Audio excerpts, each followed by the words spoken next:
You have money that isn't in your account right now. Not borrowed, not earned, but not yet paid. Already yours.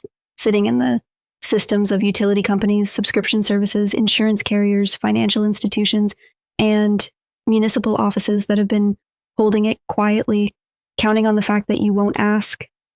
The average household has between $200 and $500 in overpaid or unclaimed funds across active accounts at any given time. Not a dramatic figure, not life-changing on its own. But here is what's interesting. The process of reclaiming it matters far beyond the dollar amount. Welcome to Quantum Wealth Lab. Today's protocol addresses something specific. The future memory activation approach to financial recovery. Let me explain what that means. Most manifestation frameworks ask you to imagine a desired future and work backward. Future memory activation works differently. It asks you to remember the future, to treat the desired outcome not as something you're hoping to create, but as something that already exists in a timeline you are simply moving toward. You are not trying to make the refund happen. You are remembering that it already did. This matters neurologically because memory and anticipation share much of the same neural infrastructure. When you vividly recall a past experience of receiving money, the specific quality of that relief, that correction, that rightful return, your brain activates the same preparatory circuits it would use to move toward a familiar, expected outcome. You are not reaching for something foreign. You are moving toward something recognized. The Overpayment Refund Flush protocol uses this mechanism to address something deeper than a utility overpayment, the widespread culturally reinforced habit of letting small overcharges pass unchallenged. The mental math that says, it's not worth my time. The learned smallness that treats $5 a month as beneath dignity to reclaim. While those $5 multiplied across every service and every month and every year quietly represent thousands of dollars in passive outflow.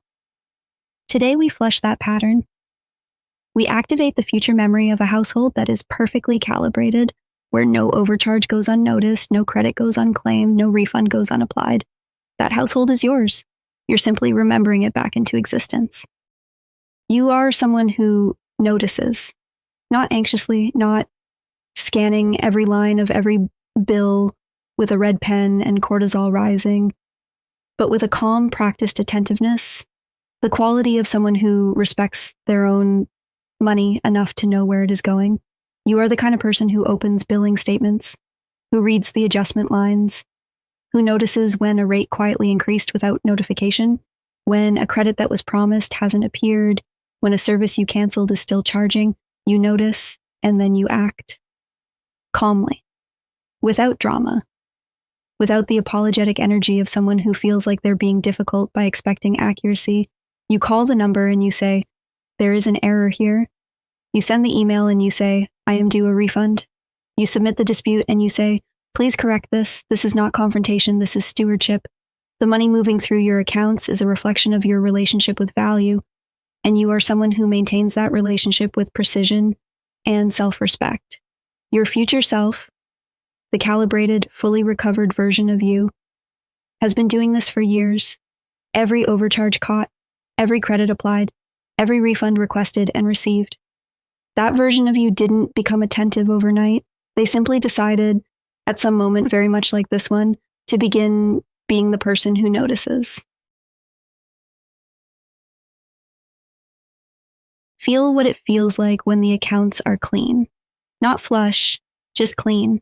Every service you pay for is a service you chose, at a rate you know, delivering what it promised. No phantom charges quietly renewing, no forgotten subscriptions accumulating in the background, no overpayment credit sitting unrequested on a utility account while you write another check.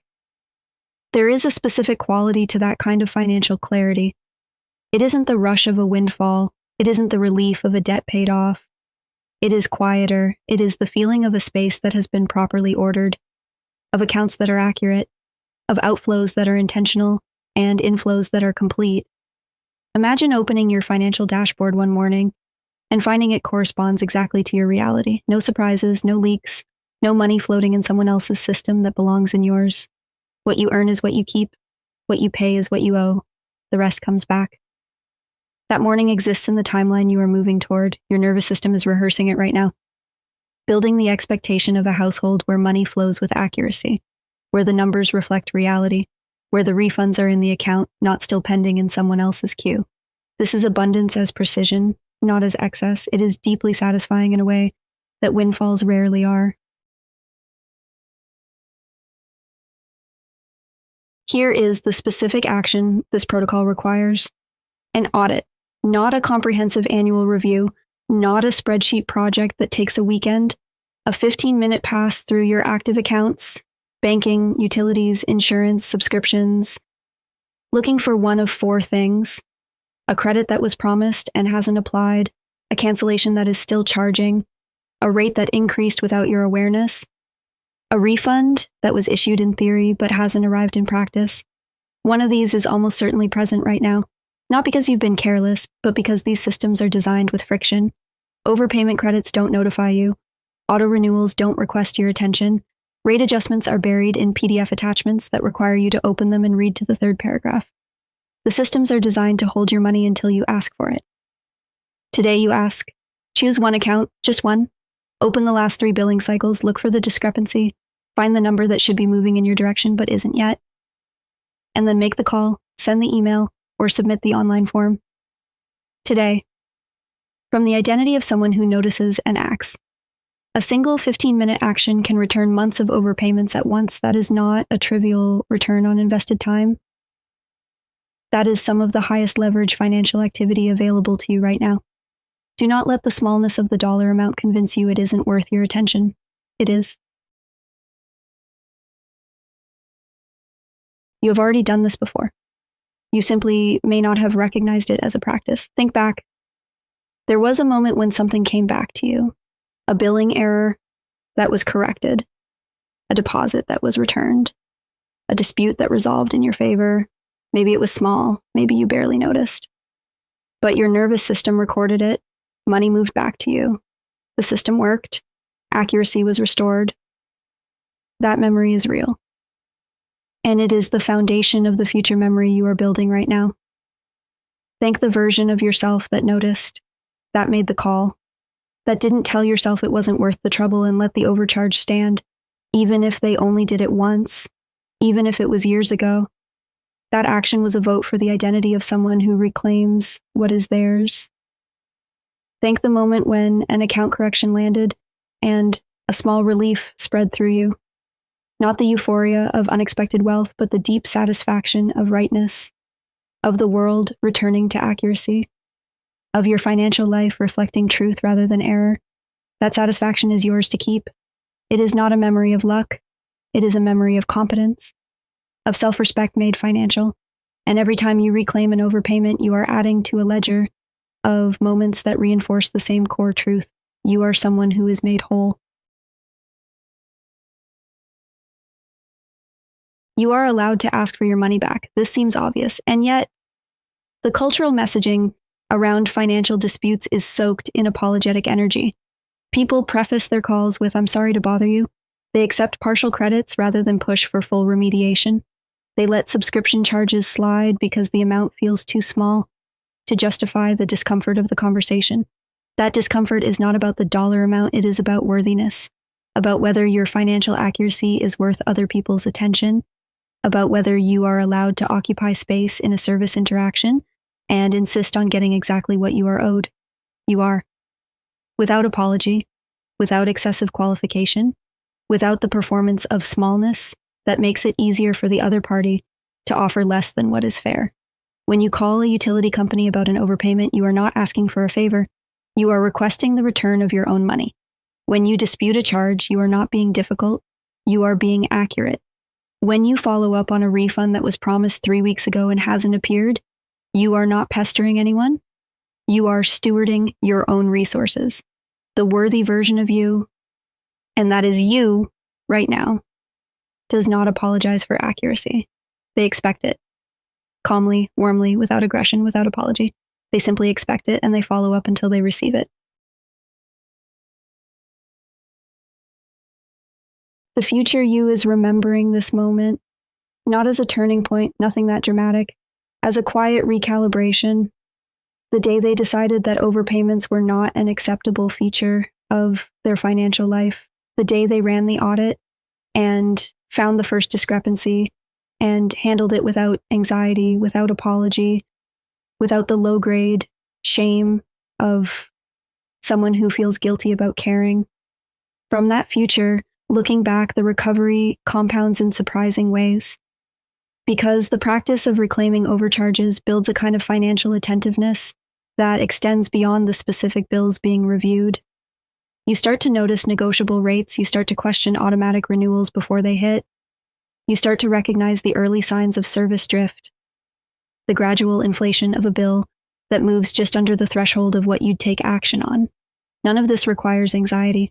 The future version of you isn't vigilant in a fearful way. They are attentive in a competent way. The difference is posture, fear braces, competence scans. That future is not far. It is one audit and one recovery action away from beginning. The first credit returned to your account changes something structural, not just financially, but neurologically. It activates the future memory you are building right now. It makes the abstract concrete. You are almost there. The future self is reaching back through time and saying, start today. It adds up faster than you expect.